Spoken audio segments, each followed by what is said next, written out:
মতিউর রহমান রেন্টু একটা বই লিখেছিলেন আমার ফাঁসি চাই এই নামে।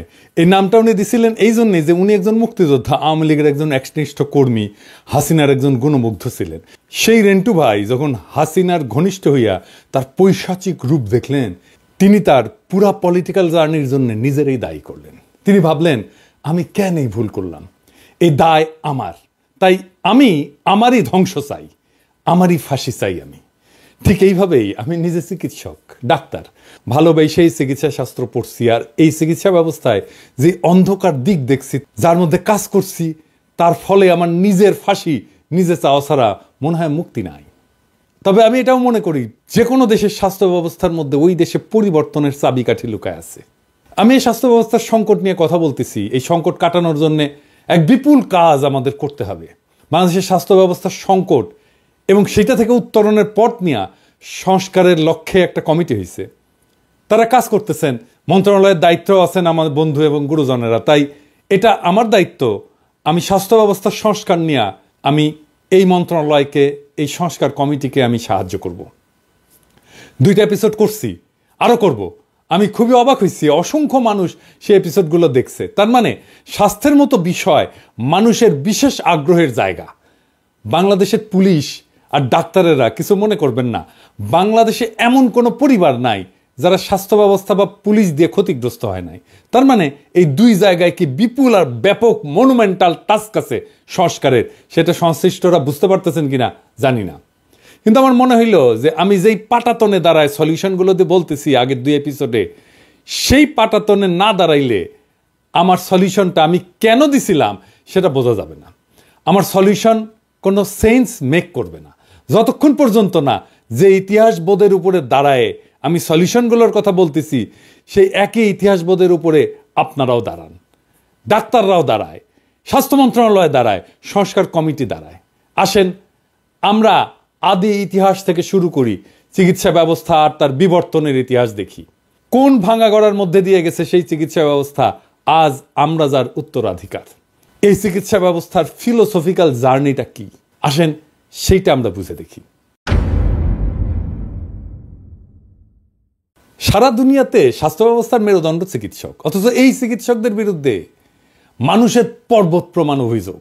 যে সুস্থ হয়ে বাড়ি যায় সে অভিযোগ করে, যে যায় না সে তো করবেই।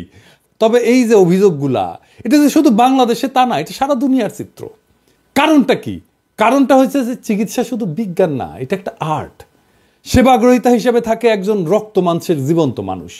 সেই মানুষটা বাকি সব মানুষের চাইতে আলাদা। তার আলাদা জীবন আছে, সম্পর্ক আছে, স্মৃতি আছে, শিক্ষা আছে।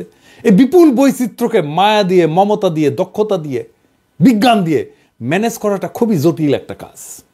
এই জটিল কাজটাই করেন ডাক্তার। 2008 সালে হলিউডে একটা সিনেমা হয়েছিল, নাম নাইটস ইন রোদান্থ। সেই সিনেমার নায়ক রিচার্ড টেফানি গেইর অভিনয় করছেন একজন ডাক্তারের ভূমিকায়। সিনেমায় ওই ডাক্তারের নাম হচ্ছে ডাক্তার ফ্লেনার। ডাক্তার ফ্লেনারের হাতে সার্জারির সময় তার এক বৃদ্ধা রোগী সার্জারির বেডেই মারা যায়। ডাক্তার ফ্লেনার আসছেন সমুদ্রের ধারে একটা শহর রোদান্থতে বৃদ্ধার স্বামীকে কৈফিয়ত দিতে। ফ্লেনার বলতেছে যে অ্যানেস্থেশিয়ার জটিলতায় 50,000 জনের মধ্যে একজনের এরকম দুর্ঘটনা ঘটতে পারে, যে দুর্ঘটনাটা তোমার স্ত্রীর ক্ষেত্রে ঘটছে। বৃদ্ধ কিছুক্ষণ চুপ করে শুনে বললেন যে 50,000-এ একজন একটা সংখ্যা, আমাদের 43 বছরের দাম্পত্য জীবন। আচ্ছা ডাক্তার, তুমি কি আমার স্ত্রীর চোখের তারার রংটা দেখছিলা? এই যে আবেগের তীব্রতা, সেটা ডাক্তার ফ্লেনার সামাল দেবে কিভাবে যদি না 2 পক্ষের বিশ্বাস আর এমপ্যাথির একটা সম্পর্ক তৈরি না হয়। পৃথিবীর কোনো পেশাকেই তো এমন তীব্র মানবিক আবেগ মোকাবেলা করতে হয় না। আমার ডাক্তার হওয়ার মোটিভেশন বগুড়ার তারা ডাক্তার, বাবার বন্ধু ছিলেন, আমাদের পারিবারিক বন্ধু ছিলেন, অসম্ভব রূপবান এক মানুষ ছিলেন। এমন মমতায় উনি রুগী দেখতেন, এমন অপূর্ব ছিল ওনার হাসি, ওনার উপস্থিতি রোগ অর্ধেক ভালো কইরা দিত। উনি যখন বগুড়া আলতাফুন্নেসা খেলার মাঠের পাশের রাস্তা দিয়ে স্টেথো গলায় ঝুলায় যাইতেন, হাঁটতেন, তখন মনে হইতো দুনিয়ার সমস্ত সৌন্দর্য উনার উপরে ভর করছে। আমারও ছোটবেলায় মনে হইতো ঠিক এইভাবে স্টেথো গলায় আমাকে এই মাঠের পাশ দিয়ে হাইটে যেতে হবে। ডাক্তারি পেশা এতটাই সেলিব্রেটেড ছিল, কাঙ্ক্ষিত ছিল, আমি ডাক্তার হইতে হইতে সেই দিনগুলা কোথায় যেন হারায় গেল। আমরা মনে করি যে ডাক্তারেরা সব দেশে, সব যুগে, সব সমাজে সমাদৃত ছিল। কথাটা ঠিক না। পৃথিবীর সব দেশেই সমাজপতিরা চিকিৎসকদের প্রতি ছিলেন নির্দয়। এই ভারতবর্ষে চিকিৎসকরা রোগীর বাসার সামনের দরজা দিয়ে ঢুকতে পারতেন না, তাদের ঢুকতে হইতো যেই পথে ম্যাথরেরা বাসার বর্জ্য নিয়ে যাইত। গ্রিসের চিকিৎসককে মনে করা হতো নিচু জাতের কারিগর। রোমান সাম্রাজ্যের চিকিৎসকদের কাজ দেওয়া হতো দাসদের। শেক্সপিয়ার চিকিৎসকদের চিটার্স, মাউন্টেব্যাক্স বলছেন। মাউন্টেব্যাক্স মানে হয়েছে প্রতারক আর কি। ভলতেয়ার বলছিলেন চিকিৎসক তারাই যাদের ওষুধ সম্পর্কে জ্ঞান সামান্য, রোগ সম্পর্কে আরো কম, আর রোগী সম্পর্কে কিছুই জানে না। সেই ভলতেয়ার, যিনি এক বুদ্ধিবৃত্তিক বিপ্লবের জমিন তৈরি করবেন আধুনিক দুনিয়ায়, সেই ভলতেয়ার ডাক্তারদের কি ভাবতেন দেখেন। 1301 সালে বাংলা সাহিত্যপত্র চিকিৎসা সম্পর্কে লিখতেছে, এখন দেখিতে পাওয়া যায় যে কোন লোক জমিদারি সেরাস্তায় কার্য করিতেন অথবা পণ্ডিতি করিয়া আসিতেছেন, মধ্যে খেয়াল হইল নিদান শাস্ত্র পড়ি। তিনি নিদান শাস্ত্র কিছুদিন পড়িয়া বিশেষ একটি উপযুক্ত সাইনবোর্ড লিখিয়া একজন সুচিকিৎসক হইয়া পড়িলেন। ব্যাবিলনের শাসক হাম্বুরাবি একটা অদ্ভুত আইন করছিল, সার্জারিতে ভুল হইলে ডাক্তারের হাত কেটে নেওয়া হবে। মধ্যযুগে পশ্চিমা সাহিত্য বাচাল, ভার, অর্থলোভী, অপদার্থ চিকিৎসকদের নিয়ে কৌতুকের ছড়াছড়ি। কোকাচ্চিওর ডেকামেরন বা চসারের ক্যান্টাবেরি টেলস, এইগুলোতে ডাক্তার একটা অত্যন্ত গুরুত্বপূর্ণ চরিত্র। 14 শতাব্দীর কবি পেত্রাক পোপ ষষ্ঠ ক্লিমেন্টের অসুস্থতার কথা যাই না, ওনাকে দেখতে গেছেন, তো গিয়া দেখেন যে পোপের বিছানার পাশে ডাক্তার। তিনি ফিরে গিয়া পোপকে চিঠি লিখলেন যে আপনার রোগশয্যার পাশে ডাক্তারের উপস্থিতি আমাকে শঙ্কিত করেছে। প্লিনির সাবধানবাণী স্মরণ করুন, ডাক্তাররা সারাতে নয় মেরে ফেলতেই পটু। ফরাসি নাট্যকার মলিয়ের তার ব্যঙ্গ নাটকের মূল উপজীব্যই ছিল ডাক্তারদের নিয়ে ঠাট্টা তামাশা। Imaginary invalid, the flying doctor, Don Juan, doctor Cupid, doctor in spite of himself, এই 5টা নাটকে ডাক্তারদের পেশা নিয়ে এত ব্যঙ্গ করা হয়েছে যে ডাক্তাররা দেখলে লজ্জাই পাবেন। জর্জ বার্নার্ড শর একটা নাটক আছে ডক্টর ডিলেমা নামে, সেখানে বার্নার্ড শ ভূমিকা লিখছেন যে 100 টাকা পারিশ্রমিক না বড় ডাক্তার কখনো 10 টাকা পারিশ্রমিকের ডাক্তারের সাথে একমত হবেন না, কারণ সেক্ষেত্রে তার বাড়তি 90 টাকার দাবিটা খেলেও হয়ে যায়। নেপোলিয়ন বলছিলেন যে মানুষ মারার অপরাধে পরলোকে গিয়া আমাদের মতো সেনাপতিদের চাইতে ঢের বেশি জবাবদিহি করতে হবে ডাক্তারদের। টলস্টয় ওয়ার অ্যান্ড পিস লিখতেছেন, ওখানে কৌতুক ভরে খোঁচা দিয়া লিখতেছেন, যদিও ডাক্তারেরা চিকিৎসা করেছিল, ওষুধ খাইয়েছিল, রক্ত মক্ষণ করেছিল, তবুও সে ভালো হয়ে উঠলো, মানে তার মারা যাওয়ারই কথা ছিল যেহেতু ডাক্তার আসছে। কিন্তু ইতিহাসে আরো আগে চিকিৎসকের নিরাময় করার অদ্ভুত ক্ষমতাকে মানুষ কিন্তু বন্দনা করছিল। জনগণের রোগ থেকে আরোগ্য লাভের আকাঙ্ক্ষা এত প্রবল হয়ে উঠছিল যে চিকিৎসকের দেবতার আসনে বসানো শুরু করলো তারা। মিশনে ইমহোটপ, আইসিস, গ্রিসে এসক্লেপিয়াস, ভারতে ধন্বন্তরী। ধর্মও ঈর্ষা করতে শুরু করছিল চিকিৎসকদের। যিশু বলছিলেন যারা ঈশ্বরের অবহেলা বা পাপ করবে তারা চিকিৎসকের হাতে পড়ার মতো শাস্তি পাবে। কিন্তু অলৌকিক নিরাময়ের ক্ষমতা প্রদর্শন হয়ে উঠল মানুষের মন জয়ের অন্যতম উপায়। যিশু নিজেই রোগাক্রান্তকে নিরাময় করে তার ঐশ্বরিক ক্ষমতা প্রমাণ দিয়েছেন। এমনকি গৌতম বুদ্ধ। এখনো ক্যাথলিক ফাদার হওয়ার শর্ত হচ্ছে কমপক্ষে 2টা অলৌকিক নিরাময়ের ক্ষমতা দেখাইতে হবে। চিকিৎসার সাথে অলৌকিকত্ব আর চিকিৎসককে দেবত্ব আরোপ করার ফলে লাভ হইল না চিকিৎসকের বা চিকিৎসাবিদ্যার, কারণ চিকিৎসক তো দেবতা না, তার মধ্যে কোনো ঐশ্বরিক ক্ষমতাও নাই। চিকিৎসকের কাছে মানুষের প্রত্যাশা এত উঁচুতে পৌঁছাইল যে সেদিন থেকে চিকিৎসকরা হেরে গেলেন সেই খেলায়। তারপরেই এইভাবে মধ্যযুগের সাহিত্যে চিকিৎসকদের এই অবস্থা। তবে এই অবস্থার আবার পরিবর্তন হইল অষ্টাদশ শতাব্দীর শেষ দিকে। তখন কলোনি মাস্টাররা যাচ্ছেন সারা দুনিয়ায়, নতুন নতুন যুদ্ধবিগ্রহ লেগেই আছে। সেই প্রথম ব্যাপকভাবে সেনাবাহিনীতে নেওয়া হতে থাকলো তরুণ ডাক্তারদের। ছড়ায় ছিটায় থাকা ডাক্তাররা একটা সুসংগঠিত বাহিনীর সদস্য হয়ে ছড়ায় পড়লো সারা দুনিয়ায়, মিশতে থাকলো সাধারণ মানুষের সাথেও। মানুষেরা দেখলো ক্ষমতাবান কিন্তু মাটির কাছাকাছি মানুষ। 19 শতকের মাঝামাঝি সৎ আদর্শবাদী চিকিৎসকদের দেখতে শুরু করলো পৃথিবী। সাহিত্য ছাপ পড়ল। 1872 সালে প্রকাশিত হলো জর্জ এলিয়টের মিডল মার্চ। তার নায়ক এক অসাধারণ আদর্শবাদী চিকিৎসক, টার্সিয়াস লিডগেট। লেখা হলো Madame Bovary, enemy of the people, যা থেকে সত্যজিৎ রায় বানালেন গণসত্য সিনেমাটা, doctor Pascal, Arrowsmith, Citadel, plague. Bangla সাহিত্য লেখা হলো দত্তা, পথের দাবি, আরোগ্য নিকেতন, অগ্নি। সিনেমায় উত্তম কুমারের সবচেয়ে উজ্জ্বল চরিত্র অভিনয় ছিল ডাক্তারের চরিত্র, দেশপ্রেমিক, আদর্শবাদী, মহান পেশায় ব্রতী, নির্লোভ মহাপুরুষের প্রতিচ্ছবি। সেই সময়টাই ছিল চিকিৎসা পেশার স্বর্ণযুগ। আর আজকের বাংলাদেশের স্বাস্থ্য ব্যবস্থার সমস্যা আরো জটিল, কারণ পুরা সিস্টেম ভয়াবহ করাপশন ঢুকছে। রোগী ধরা দালাল, ডায়াগনস্টিক সেন্টারের কমিশন, হাসপাতালগুলোর রোগী ধরা বাণিজ্য, কিছু বড় বড় ফার্মাসিউটিক্যাল কোম্পানি একটা বড় অংশের ডাক্তারদের সাথে মাসোহারার সম্পর্ক, কিছু ডাক্তারদের মারাত্মক পেশাগত অদক্ষতা, রোগীদের সাথে দুর্ব্যবহার, আর এই সিস্টেমটাকে টিকায় রাখার জন্য গড়ে ওঠা কায়েমি স্বার্থবাদী গোষ্ঠী পরিস্থিতিকে জটিল থেকে জটিলতর করে তুলছে। মানুষ বুঝতে পারে যে এই ব্যবস্থা অত্যন্ত করাপ্ট, তাই সে মাঝে মাঝে তার ক্ষোভ ঝাড়ে ফ্রন্ট লাইনে থাকা ডাক্তারদের উপরে। অভিযোগ ভুল চিকিৎসার। ডাক্তাররা কেন ভুল চিকিৎসা করে? এর দায় কি শুধু ডাক্তারের? WHO বলে যে পশ্চিমা স্বাস্থ্য ব্যবস্থাতে 10% রোগী ভুল চিকিৎসার শিকার হন। চিকিৎসার ঝুঁকি থাকবেই। অত্যন্ত অভিজ্ঞ এবং যত্নশীল চিকিৎসকেরও ভুল হইতে পারে, কারণ প্রত্যেকটা রোগাক্রান্ত শরীর আপন বৈশিষ্ট্য অনন্য। শরীর সবসময় বইয়ের টেক্সট মাইনে চলে না, এটাই বিজ্ঞান। কিন্তু এই যুক্তি মানুষ মানবে কেন যদি তা একটা করাপ্ট সিস্টেমের মধ্যে থাকা একজন মানুষের কাছে শোনে? ডাক্তারদের সাথে আস্থার বিশ্বাসের সম্পর্ক তৈরি করতে 2000 বছর লাগছিল সভ্যতার। এই ইতিহাস যদি ডাক্তাররা জানতো তাহলে মাত্র 50 বছরের মধ্যে সেটাকে ধূলিসাৎ করে দিতে পারতো না। সেই জন্যেই স্বাস্থ্যের জন্য দরকার একটা ফাদার ফিগার। ডাক্তার জাফরুল্লাহ চৌধুরীর মতো, যে নিজে ডাক্তার, সমস্যাটা ভালো বুঝে, আবার জনতার সাথে সম্পর্কিত, মানুষ তাকে বিশ্বাস করে। এমন ফিগার ছাড়া আপনি স্বাস্থ্যে কোনো সংস্কার করতে পারবেন না। আমাদের দুর্ভাগ্য, যখন আমরা সংস্কার করতে যাচ্ছি তখন জাফর ভাই আমাদের মাঝে নাই। বিষয়টা আরো গভীরে যায় দেখি ডাক্তারদের তরফ থেকে তারা কোন জটিল সমস্যার মধ্যে থেকে কাজটা করে সেটা না জানলে শুধু দোষ দেওয়া সমস্যার সমাধান হবে না। প্রাচীনকালে চিকিৎসকরা রোগীর চিকিৎসা করতে করতে অভিজ্ঞতা সঞ্চয় করতেন। সেই সঞ্চিত জ্ঞান তিনি পরের প্রজন্মকে দিয়ে যেতেন। আর আজকে চিকিৎসক যখন রোগীকে চিকিৎসা দেন, রোগ নির্ণয় করেন, সেই চিকিৎসার পিছনে থাকে কোনো না কোনো গবেষণা। সেই গবেষণার উপরে ভর কইরা চিকিৎসক তার সিদ্ধান্ত নেন। কিন্তু খুবই উদ্বেগের ব্যাপার, চিকিৎসা ক্ষেত্রে গবেষণার ফলাফল যেটা দাবি করা হয়েছিল, অন্য গবেষকেরা সে একই পরীক্ষা করে সেই ফল পাচ্ছেন না। বিষয়টা আর একটু পরিষ্কার করে বুঝি। বৈজ্ঞানিক গবেষণার একটা মূল বিষয় হলো রিপ্রোডিউসিবিলিটি। তার মানে যে কোনো পরীক্ষা আবার কইরা দেখানো যেতে পারে, বারবার করলে একই ফল আসবে। এখানেই বিজ্ঞানের সাথে অন্য বিষয়ের তফাৎ। সেই কারণেই যেখানে এমনটা ঘটে না সেগুলোকে আমরা অবৈজ্ঞানিক বিষয় বলি। আমি যদি 2 অণু হাইড্রোজেন আর 1 অণু অক্সিজেনকে মিশে তার ভিতর দিয়ে বিদ্যুৎ চালনা করি, তাহলে আমি পানি পাবো। এটাই আমার যদি গবেষণা হয়, তাহলে আমার এই পদ্ধতি ব্যবহার করে সবাই একইভাবে পানি বানাইতে পারবে। যতবার এটা করবে ততবারই একই ফল আসবে। এটাকে বলে রিপ্রোডিউসিবিলিটি। আর এটা যদি না ঘটে তাহলে বলতে হবে আমার গবেষণাটা ভুল বা আমার পদ্ধতি অবৈজ্ঞানিক। একই পর্যবেক্ষণ অনেকবার করে দেখানোই হলো বিজ্ঞানের বৈশিষ্ট্য। অথচ চিকিৎসা বিজ্ঞান সংক্রান্ত গবেষণায় ভয়ানক অবস্থা।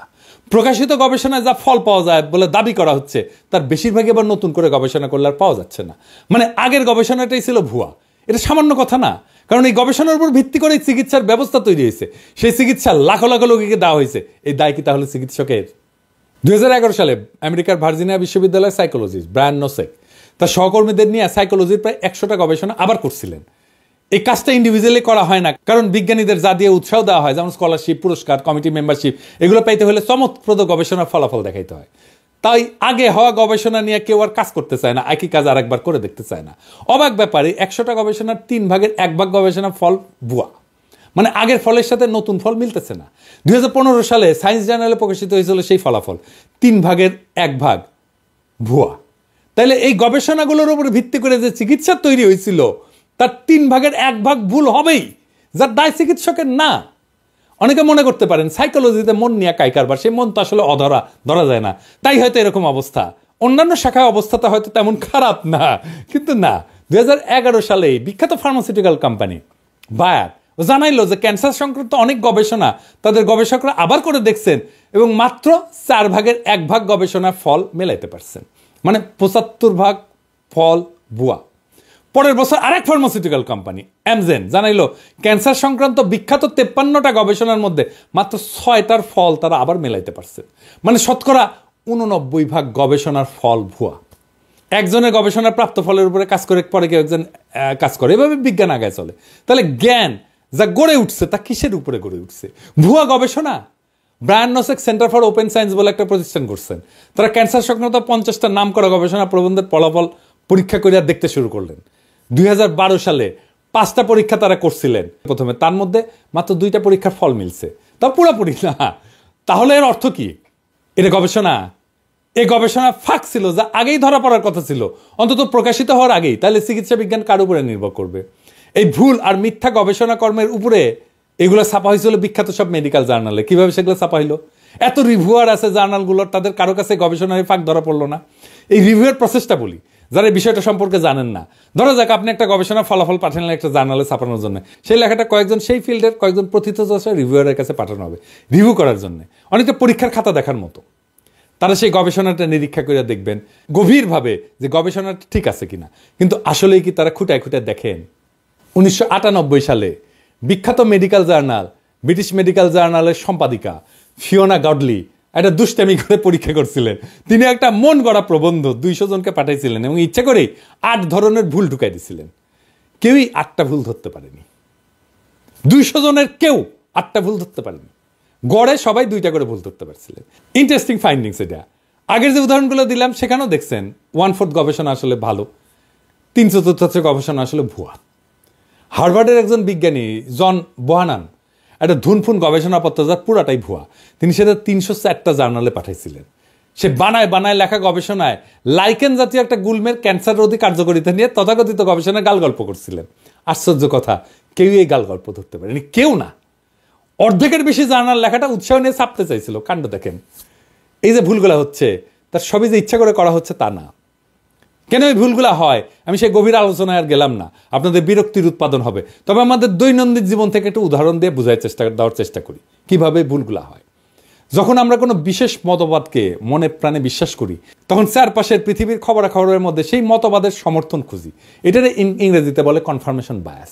যদি আমাদের সামনে রাখা সেই তথ্যের মধ্যে আমরা মতবাদের সমর্থন খুঁজে না পাই তখন খবরটাকে গাঁজাঘুরিয়ে বলে মনে করি। বিজ্ঞানের জগতে এমনটা ঘটে। আমার হাইপোথিসিসের সাথে যদি তথ্য মিলে যায় সেটা ভুল হইলেও আমরা অনেক সময় গ্রহণ করে ফেলি। ব্রিটিশ মেডিকেল জার্নাল বলছে যে প্রকাশিত গবেষণার মাত্র 5% পাতে দেওয়ার মতো গবেষণা। প্রত্যেক মিনিটে প্রায় 2টা মেডিকেল গবেষণা প্রকাশিত হচ্ছে, আর যারা প্রকাশ করতেছে তারা বিলিয়ন বিলিয়ন ডলার কোম্পানি। এলসেভিয়ার পৃথিবীর সবচেয়ে নামী মেডিকেল প্রকাশনা কোম্পানির বছরের সেলস 3 বিলিয়ন পাউন্ড আর প্রফিট প্রায় 1 বিলিয়ন পাউন্ড। এমনকি এরা ফার্মাসিউটিক্যাল কোম্পানির কাছ থেকে টাকা নিয়ে ট্রেস ছাপায়। আর 99% ডাক্তারেরা আসলে পড়ে না, আর বাকি 1% ডাক্তারেরা পড়তে পারে না গবেষণা কর্ম। তাই তাদের ইনফরমেশনের সোর্স হয়ে ওঠে ফার্মাসিউটিক্যাল কোম্পানি। আমার কথা না, গবেষণার কথা। এই যে গ্যাববে অ্যান্ড লি মে তাদের গবেষণার ফাইন্ডিংস এভাবে লিখছেন যে clinicians rarely accessed, appraised and used explicit evidence directly from research or other formal sources. তার মানে হইতেছে চিকিৎসকেরা কদাচিৎ গবেষণা বা ফর্মাল সোর্স থেকে এভিডেন্স কালেক্ট করে।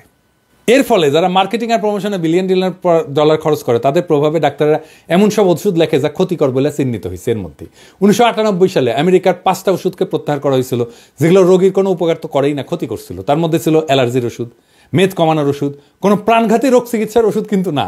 কিন্তু এটা যেই সময় বাজারে ছিল আমেরিকার মানুষের 10% এই ওষুধগুলো কোনো না কোনো সময় খাইছে। এই ওষুধের অ্যাপ্রুভালের সময় যে ডেটা দেওয়া হয়েছিল সেগুলো ছিল ভুয়া। এ দায় তাহলে কার?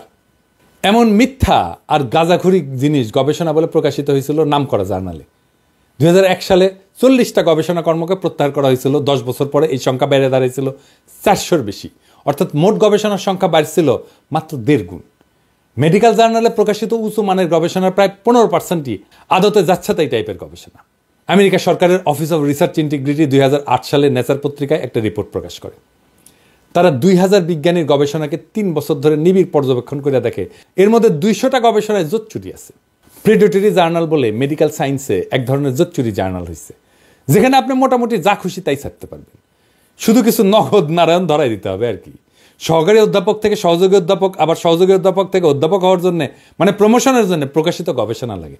বাংলাদেশে একসময় এক বিখ্যাত প্রফেসর দৈনিক পত্রিকায় প্রকাশিত স্বাস্থ্য বিষয়ক একটা নিবন্ধ জমা দিয়া অধ্যাপকের পদ বাগাই নিয়েছিলেন।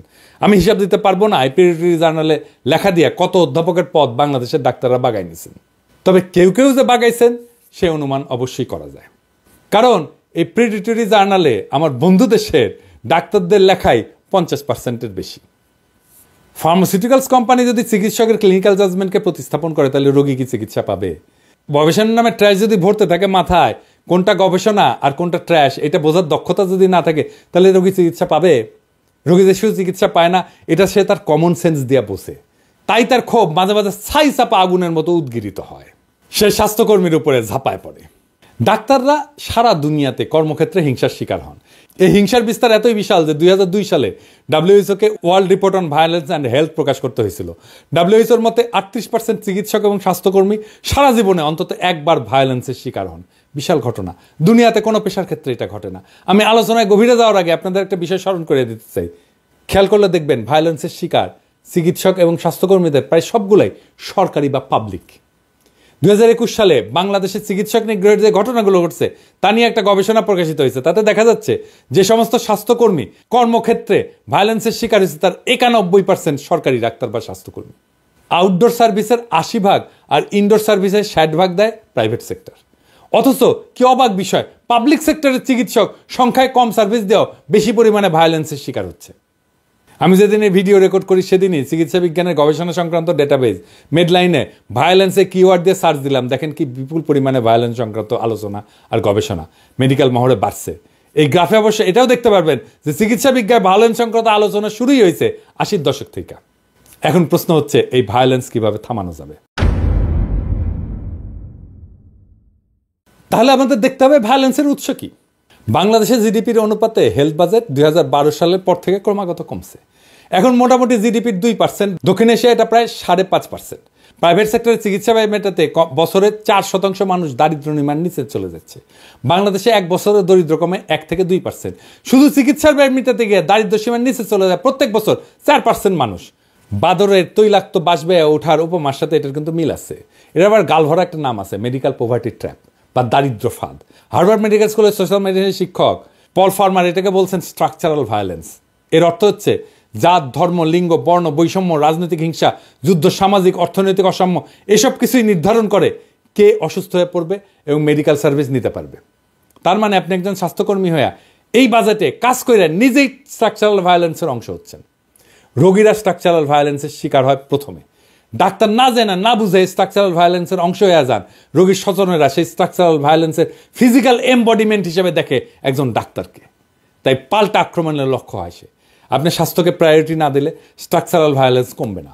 আপনি দেখবেন এই জুলাই আগস্ট বিপ্লব যোদ্ধাদের সুচিকিৎসার ব্যবস্থা করতে পারলো না স্বাস্থ্য মন্ত্রণালয়। ওই যে প্রায়োরিটি মনেই করলো না যে কাজটা জরুরি। যে মন্ত্রণালয় 20 থেকে 25,000 আহত ছাত্র জনতাকে সার্ভিস দিয়ে তৃপ্ত করতে পারে না, সে 18 কোটি জনতাকে কিভাবে তৃপ্ত করবে? এটাই তো ছিল স্বাস্থ্য মন্ত্রণালয়ের জন্য অ্যাসিড টেস্ট। স্বাস্থ্য যে জাতীয় উন্নয়নের জন্য, অর্থনৈতিক উন্নয়নের জন্য একটা পূর্ব শর্ত, এটা না বুঝে আমাদের নীতি নির্ধারকেরা না আমাদের হেলথের লিডাররা বুঝাইতে পারে নীতি নির্ধারকদের। এই বিষয়টা বুঝে দেখি।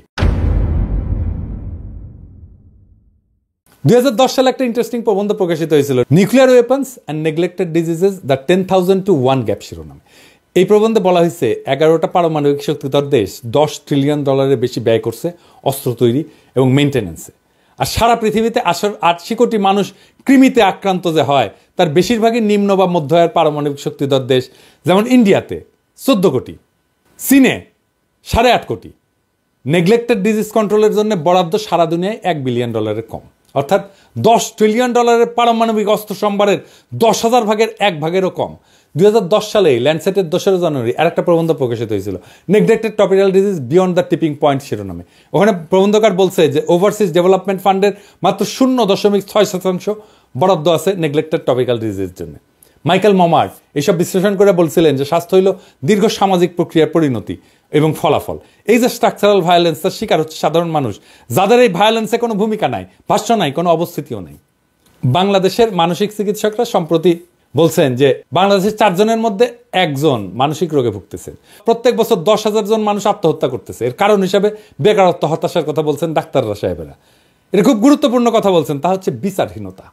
তার মানে সাম্য এবং ন্যায় বিচার শুধু রাষ্ট্রের স্বাস্থ্যের জন্যই জরুরি না, ব্যক্তির স্বাস্থ্যের জন্যও জরুরি।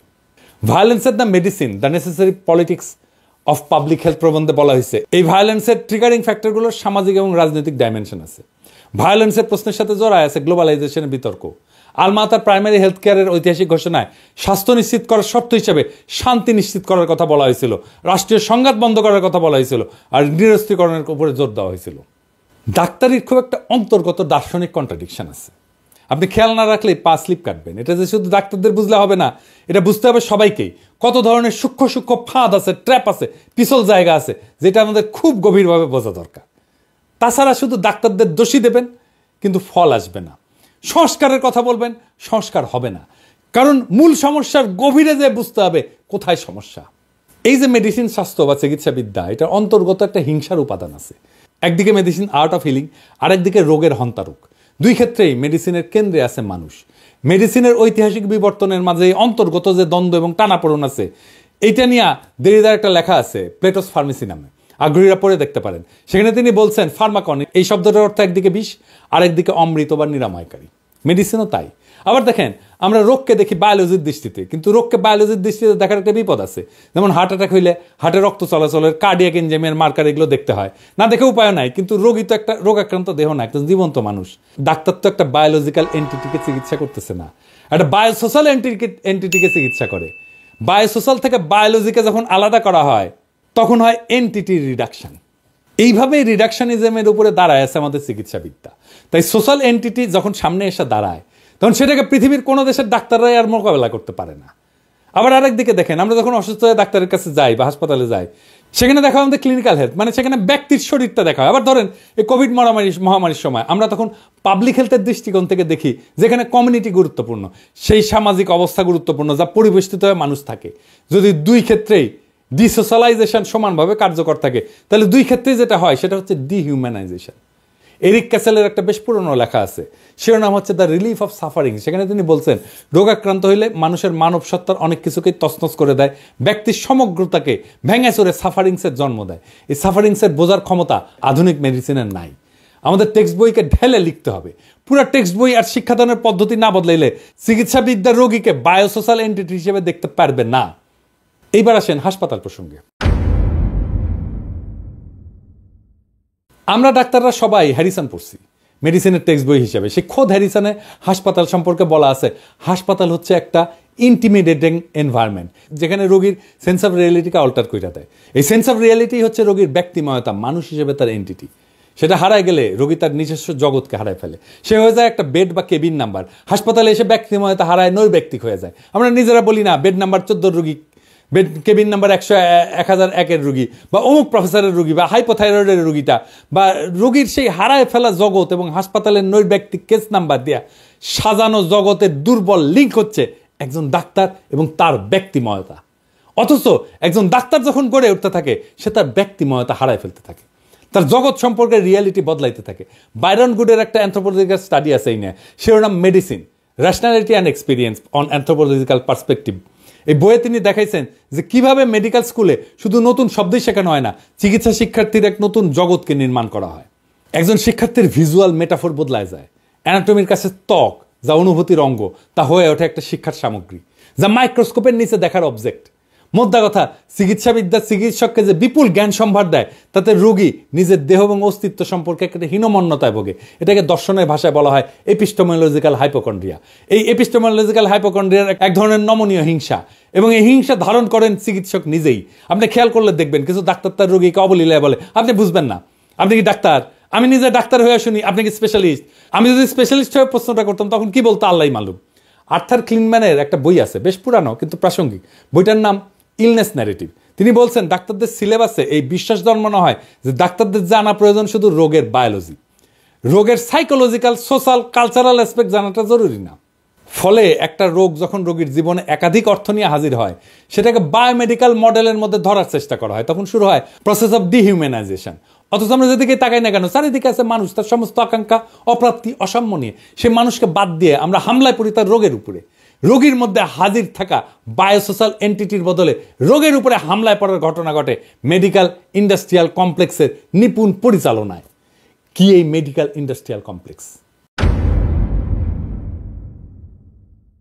1980 সালের 23 October New England journal of মেডিসিনের সম্পাদক আর্নল্ড রেনম্যান একটা সারা জাগানো প্রবন্ধ লিখছিলেন, the new medical industrial complex নামে। তিনি পাঠকদের সতর্ক করে দিয়ে বলছিলেন যে এই মেডিকেল ইন্ডাস্ট্রিয়াল কমপ্লেক্স আমাদের ফিউচার মেডিকেল সিস্টেমের দখল নিয়ে নেবে, কিন্তু তারা আমাদের অ্যাকচুয়াল হেলথ প্রায়োরিটিকে গুরুত্ব দেবে না। তাই কিন্তু হয়েছে আজ প্রায় $11 ট্রিলিয়ন বাণিজ্য ক্ষমতা সম্পন্ন হেলথ কেয়ার ইন্ডাস্ট্রি প্রায়োরিটি কি? এদের প্রায়োরিটি টাকা চুল গজানোর ওষুধ বা পৌরুষ জাগ্রত করার ওষুধ। টিবির ওষুধ আসেনি আজ পর্যন্ত 50 বছর। রিফাম্পেসিন কিন্তু টিবির ওষুধ হিসেবে আবিষ্কার হয়নি, লেপ্রোসির ওষুধ হিসেবে আবিষ্কার হয়েছিল, জানেন নিশ্চয়ই। ফাইলিয়ার বা কৃমির ওষুধ তৈরি হয় না। আরেকটা জায়গায় যেখানে তারা ওষুধ তৈরি করে সেটা হচ্ছে ক্যান্সারের ওষুধ, কারণ ক্যান্সার রোগীর পরিবার আর তার স্বজনদের অসহায়তাকে ক্যাপিটালাইজ করে সর্বোচ্চ মুনাফা তৈরির সুযোগ তৈরি করে দেয়। আর চিকিৎসা সেবায় যে মেটাফর ব্যবহার করা হয় সেটাও চিকিৎসা ব্যবস্থাকে ডিহিউম্যানাইজ করে। মেটাফর সবসময় সামরিক। কোভিড মহামারীর সময় দেখছেন না ডাক্তাররা বলতে কোভিড যোদ্ধা। হ্যাঁ, প্রায় 150 বছর আগে যখন অ্যান্টিবায়োটিক প্রথম একটা রূপ আবিষ্কার হয়েছিল তার নাম দেওয়া হয়েছিল ম্যাজিক বুলেট। এমনকি হোমারের সময় চিকিৎসায় সামরিক মেটাফর ব্যবহার করা হয়েছে। 1914 সালে ব্রিটিশ মেডিকেল জার্নালে ক্যান্সারকে নৈরাজ্যবাদী এবং ক্যান্সার কোষগুলোকে বলশেবিক কোষ বলা হয়েছিল। মানে টার্গেট মেটাফরগুলোকে পলিটিক্যাল অপোনেন্টের নামে করা হইতেছে। এই যে যুদ্ধের মেটাফর ইউজ করলে রোগকে দেহ থেকে বিচ্ছিন্ন করে ফেলা যায়, ফলে রোগীর সাফারিংস কোনো বিবেচ্য বিষয় হয় না। বিবেচ্য বিষয় থেকে রোগীর দেহ থেকে আলাদা রোগটা। ফলে মেডিকেল ইন্ডাস্ট্রিয়াল কমপ্লেক্সের যোদ্ধারা সকল যুদ্ধাস্ত্র নিয়ে ঝাঁপায় পড়তে পারে। 2016 সালে আমেরিকান জার্নাল অফ বায়োএথিক্সের একটা পুরো সংখ্যা ছিল এই মেডিসিনের যুদ্ধের মেটাফর ব্যবহার নিয়ে। সেই সমস্ত রোগেই যুদ্ধের মেটাফর ইউজ করা হয় যেখানে মুনাফা গগনচুম্বী। আপনি কখনো দেখবেন না যে ডায়রিয়ার বিরুদ্ধে যুদ্ধ বা কৃমির বিরুদ্ধে যুদ্ধ, ডাক্তার সাহেবরা নিশ্চয়ই নিজেদেরকে ডায়রিয়া বা কৃমি যোদ্ধা পরিচয় দেবেন না, যদিও খুব আগ্রহ নিয়ে নিজেদেরকে ক্যান্সার যোদ্ধা বলে পরিচিত করতে চাইবেন। মেডিসিনের এই গ্লোবাল কালচারে ডাক্তারেরা সজ্ঞানে বা অজ্ঞানে বিশ্বাসী হয়ে ওঠে এবং বাহক হয়ে যায়। হিংসার এক নতুন চেহারা আমাদের সামনে ভাইসা ওঠে। এমনকি দেহকে জাতিরাষ্ট্রের সাথেও তুলনা করা হয়েছে। রমেলি মার্টিনের একটা ইমিউনোলজি বই আছে, নাম towards an anthropology of immunology, the body as nation state. যুদ্ধ খেলা জমার জন্য উত্তম মেটাফরি বটে, তাই না? ডাক্তারি পেশা তো কলঙ্ক কম কামায়নি। ইতিহাসে ডাক্তারেরা যারা জীবন নয় মৃত্যুর দূত হিসেবেও কাজ করছে, এসব তো পৃথিবীর মানুষের কালেকটিভ মেমোরি থেকে হারায় যায়নি। নাজি কনসেন্ট্রেশন ক্যাম্পে ডাক্তারেরা কাজ করতো। সেই সব ডাক্তারেরা কিভাবে মৃত্যুর গবেষণা করতো। সাবসিকুয়েন্ট নুরেমবার্গ ট্রায়ালে 23 জন অভিযুক্তের মধ্যে 20 জনই ছিল ডাক্তার। ভাবা যায়, নাজি হিসাবে বিচার হচ্ছে 23 জনের মধ্যে 20 জন ডাক্তার। মৃত্যুদূত সেই ডাক্তার জোসেফ মেঙ্গেলের কথা আমরা জানি। সে কনসেন্ট্রেশন ক্যাম্পে পেট্রোল থেকে শুরু করে হেন কেমিক্যাল নাই যা বন্দীদের শরীরে পুষ না করতো গবেষণার নামে। এই বদমাইশ গ্রেপ্তারেরা ব্রাজিলে স্বাভাবিকভাবে মৃত্যুবরণ করে। সেই দিনগুলো কি শেষ হয়েছে? না, হয়নি তো। 2004 সালে ল্যান্ডসেটে আবু গ্রাইব কারাগারে ডাক্তারদের সেই একই নাজি বদমাইশি নিয়ে একটা আর্টিকেল ছাপা হয়েছে, Abu Ghraib its legacy of military medicine নামে। আরও 2টা আর্টিকেল আছে নিউ ইংল্যান্ড জার্নাল অফ মেডিসিনে, উইদাউট কনসাস আর when doctors go to war. 2টাই 2005 সালে প্রকাশিত। আগ্রহীরা পড়তে পারেন, অনলাইনে আছে। এই দুঃস্বপ্ন কি শেষ হয়েছে? না, হয়নি। এমনকি হার্ভার্ডে এখন গবেষণা হচ্ছে কগনিটিভ নিউরোসায়েন্সে। কি জন্য জানেন? যারা আমেরিকান রাষ্ট্রের বিরুদ্ধে যুদ্ধ ঘোষণা করছে, অর্থাৎ হার্ডকোর টেরোরিস্ট, তারা দৈহিক আর মানসিক অত্যাচারে ঠিক কোন পর্যায়ে গিয়ে ভেঙা পড়তে পারে তার ব্রেন ম্যাপিং করা, মস্তিষ্কের ফিজিওলজিতে কি কি বায়োকেমিক্যাল পরিবর্তন ঘটে সেটা পরিমাপ করা। কি ভয়ানক অবস্থা! আবার দেখেন, দেহের উপরে রাষ্ট্রের নিয়ন্ত্রণের সবচেয়ে বর্বর রূপ হচ্ছে মৃত্যুদণ্ড। এই মৃত্যুদণ্ড দেওয়ার সময়, এমনকি এক্সিকিউশনের সময় ডাক্তার যুক্ত হচ্ছে। ইনজেকশন দিয়ে জলজ্জান্ত মানুষকে মৃত্যুদণ্ড দেওয়া হচ্ছে, তাকে ডাক্তার মারতেছে, ডাক্তার হয়ে উঠতেছে জল্লাদ। কোনো গ্লানি নাই। একজন ডাক্তার তো এই কাজ করতেই পারে না, এটা মেডিকেল এথিক্সের বাইরে। সে ডাক্তার হিসেবে তার শপথ ভঙ্গ করতেছে, কারণ সে তো জীবন বাঁচায়, সে জীবন নেয় না। 70-80 দশকে ডাক্তারেরা বাংলাদেশেও বন্ধাত্মকরণ কর্মসূচি বাস্তবায়ন করছে। কেউ জিজ্ঞেস করে নাই এটা ঠিক না, কেউ বলে নাই, কোনো ডাক্তার বলে নাই এটা ঠিক না। তৃতীয় বিশ্বের কোটি কোটি সক্ষম পুরুষ নারীকে বন্ধ করে দিছে ডাক্তাররা নিজের হাতে। জ্ঞানের কি ধ্বংসাত্মক ব্যবহার! চিকিৎসাবিদ্যার এই যে অন্তর্গত কন্ট্রাডিকশন, এটাই এই পেশার মানবিক সম্ভাবনাকে স্ফুরিত হইতে দেয় নাই। অন্তর্গত গভীর হিংসার বোধ থেকে একজন মেঙ্গেল তৈরি করে, একজন জল্লাদ তৈরি করে, হাজার হাজার বন্ধাকরণ কর্মী তৈরি করে যারা তাদের পেশা নিয়ে গর্ব করে। গবেষণার তথ্য লুকায় রফেকক্সিবের মতো ওষুধ কোটি কোটি মানুষকে খাওয়ায় দেয় বিনা গ্লানিতে। খুব সহজেই এরা বিগ কর্পোরেশনের অংশ হয়ে যায়। তৈরি হয় দানবীয় মেডিকেল ইন্ডাস্ট্রিয়াল কমপ্লেক্স, যার একমাত্র লক্ষ্য মুনাফা আর মুনাফা আর মুনাফা। এই হিংসাই হইতেছে সেই বিপন্ন বিস্ময়। 18 শতকের সার্জন এবং অ্যানাটমিস্ট উইলিয়াম হান্টারের ভাষায় নেসেসারি ইনহিউম্যানিটি। তিনি তার ছাত্রদের বলতেন, earn a necessary inhumanity by dissecting the dead. একটা বিখ্যাত বাংলা কবিতা আছে উইলিয়াম হান্টারের মেটাফর নিয়া, মনে পড়তেছে কি? জীবনানন্দ দাশের কবিতা। আরও এক বিপন্ন বিস্ময় আমাদের অন্তর্গত রক্তের ভিতর খেলা করে, আমাদের ক্লান্ত করে। লাশ কাটা ঘরে সেই ক্লান্তি নাই, তাই লাশ কাটা ঘরে চিত হয়ে শুয়ে আছে টেবিলের পরে। এই লাশ কাটা ঘর থেকেই শুরু হয় একজন ডাক্তারের নেসেসারি ইনহিউম্যানিটি। ওই নেসেসারি ইনহিউম্যানিটি থেকে চিকিৎসাবিদ্যা মুক্তি না পাইলে শতাব্দীর পর শতাব্দী চেষ্টা করলেও পৃথিবীর কোনো দেশেই ডাক্তাররা কখনো মানুষের প্রিয়জন হইতে পারবেন না। হে স্বাস্থ্য মন্ত্রণালয়ের নেতারা, ডাক্তারি শাস্ত্রের এই অন্তর্গত দুর্বলতা, ঐতিহাসিক স্খলন আর তার সাথেই বিপুল মেডিকেল ইন্ডাস্ট্রিয়াল কমপ্লেক্সের সাথে লড়াই করতে পারবেন? আমি ভয় দেখাইতেছি না, কাজটা কত ব্যাপক আর বিপুল তা মনে করাই দিচ্ছি আর কি। স্বাস্থ্য মন্ত্রণালয়ে পলিটিক্যালি এক্সট্রিমলি পাওয়ারফুল তীক্ষ্ণ বেধার পপুলার লিডার পাইলে কাজটা সহজ হইতো। এটা ছাড়া যে পারবেন না তা না, কিন্তু জানা বোঝাটা খুব পরিষ্কার না হইলে আপনি এই কাজটা এমনকি শুরুও করতে পারবেন না। বলবেন সংস্কার, হবে না সংস্কার। তবে আমার শুভকামনা রইল, কোথাও আমার সাহায্য করার জায়গা থাকলে জানায়েন, করব। ইনকিলাব জিন্দাবাদ।